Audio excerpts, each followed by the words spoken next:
صد جلسی صد غزا شهیدان، صد جلوس صد جلسی صد غزا شهیدان، مونږ بې هنره پښتنو سره بلا شهیدان. په میدان ما جنګوي ما له شاباسې راکوي، په میدان ما جنګوي ما له شاباسې راکوي، خو د میدان په ویش کې نه مني زما شهیدان. مونږ د یو جنګ خبر نشو چې چا وګټو، مونږ د یو جنګ خبر نشو چې چا وګټو، مونږ له هر جنګ راوړه د دنیا شهیدان. د ټولو پښتنو وروڼو خویندو مشرانو او همزولو ټولو ته د زړه د کومې نه سور سلام.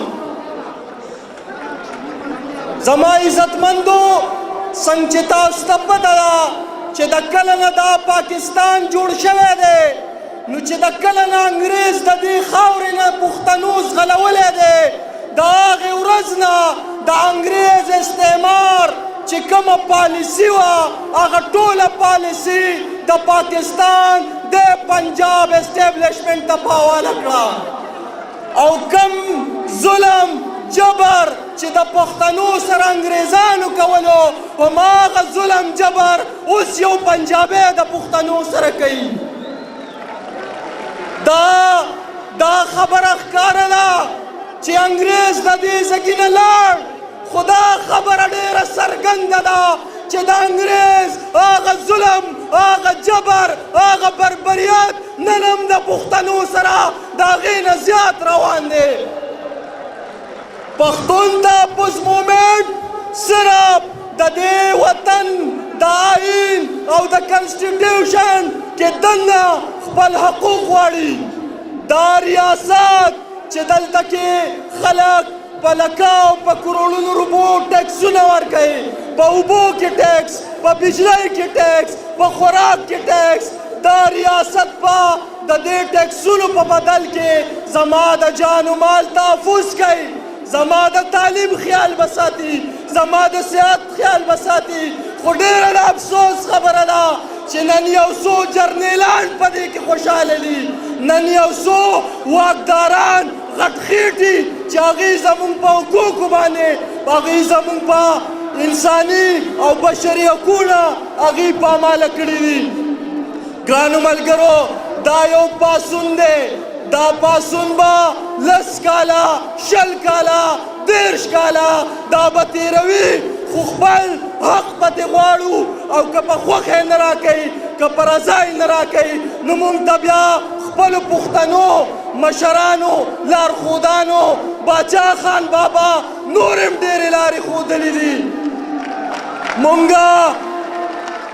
مونږ دې ریاست ته وایو چې راشه مونږ سره کښېنه، زمونږ فریاد واوره، او که نه تو خپله زور زبردستي کې په مونږ باندې گرفتاری کې، جیلونه کې زمونږ جایدادونه ضبط کې، نو دا مخکې هم پښتنو لیدلي دي، مونږ ورته اوس هم تیار یو او بیا ورته هم تیار یو، خو خپل سنګر نه پرېږدو، خپله لار نه پرېږدو، حق پتې غواړو.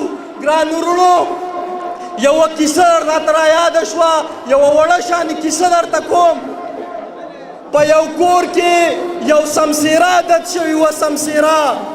هغه سمسیره به هغه ورځ هغه کور ته راتله، او چې په کور کې کم د ضرورت د استعمال پی و، هغه پی به یې څکل. هغه ښځې خپل خاوند ته وویل، وایي دا سمسیره دلته عادت شوې ده، هره ورځ راځي، وایي دا پی څکي، وایي ته د دې سمسیرې څه علاج وکړه. خاوند ورته په جواب کې وایي، وایي یا ښځې، وایي ته ډېره ساده یې، وایي دا سمسیره زبرګه ده، وایي دا سمسیره د هر چا کره نه ځي، وایي مونږ خو ډېر ښه خلک یو چې دا سمسیره زمونږ کره راځي. یوه ورځ دا سړی په کور کې نشته، دا سمسیره راغله پی څکي. په دغې دوران کې ښځه راپاڅېده، هغه سمسیرې دی له وړ راواچو او هغه سمسیره یې مړه کړه. چې دا خاوند یې کله راغی، هغه ښځه ورته وایي چې سړیه زما نه خو یو کار شوی دی، خو تا ته نشم ویلی. هغه ورته وایي چې ووایه څه کار شوی؟ وایي چې سړیه هغه زبرګه سمسیره خو ما مړه کړه. سړی ورته وایي چې کوم ځای کې پرته ده؟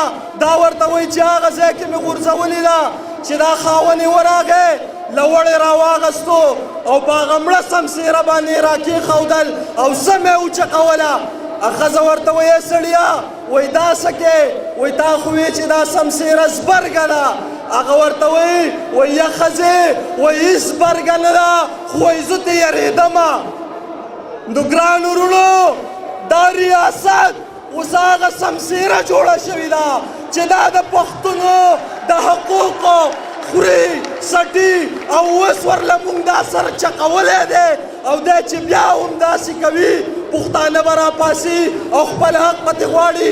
په دې اخره کې یو خبره کوم چې زمونږ لاره د عدم تشدد لاره ده، زمونږ لاره د باچا خان لاره ده، زمونږ لاره د صمد خان لاره ده او مونږ به د عدم تشدد په لاره خپل حقوق اخلو. هغه که بیا مونږ ته د سیول نافرمانۍ ضرورت راغی کوو به، د سیول ډسوبیډینس وخت راغی کوو به، او که د جیل برد و تحریک وخت راغی نو ټول پښتانه به ګرفتارۍ ورکوي، جیلونه به ورته ډکوو، خپل حق پتې غواړو.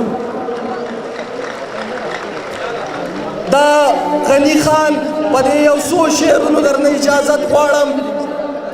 وایي خېټه د ډالرو ډکه لاس کې د زهرو جام دی، خېټه د ډالرو ډکه لاس کې د زهرو جام دی، ما ته وایي وله پښتون رور دی دا جهاد دی.